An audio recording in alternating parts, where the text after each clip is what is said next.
Ayan, hello mga kasweet. For today's video po, magluluto po tayo ng adobong sitaw mga kasweet. Ayan po, napakasarap po, sarap po ng ating tanghalian. Una po, tinusta lang po natin ang ating pork. Ayan ang ating sahog mga kasweet. At pagka medyo brown na po ang ating pork, pwede na po natin yung isunod ang bawang sibuyas, luya mga kasweet.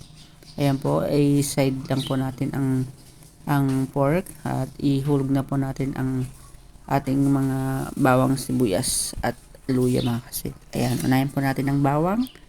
Ayan, medyo ano lang po natin, palabasin lang po natin ang aroma niyan mga kasweet at sunod na po natin ang sibuyas at luya mga kasweet. Ayan. Mekos lang po natin yan mga kasweet.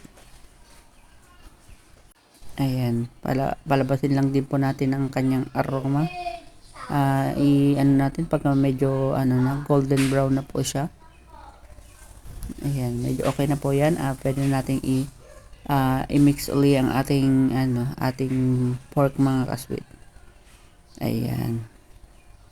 At pagkatapos po niyan, lagyan na po natin siya ng konting toyo mga kasweet. Ayan, hindi ko pala siya na i-play ang video na paglagay ng ating toyo mga kasweet. At isa't kalahating sandok lang po ang nilagay kong toyo dyan mga kasweet. At ayan po, isunod na po natin ang ating sitaw mga kasweet. Ayan, ang ating gulay. Ayan. Hindi ko lang po siya nilagyan ng tubig yan mga kasweet kasi magkakatas din po yan. Nasa inyo na po kung gusto nyo pong dagdagan ng konting tubig para may sabaw mga kasweet.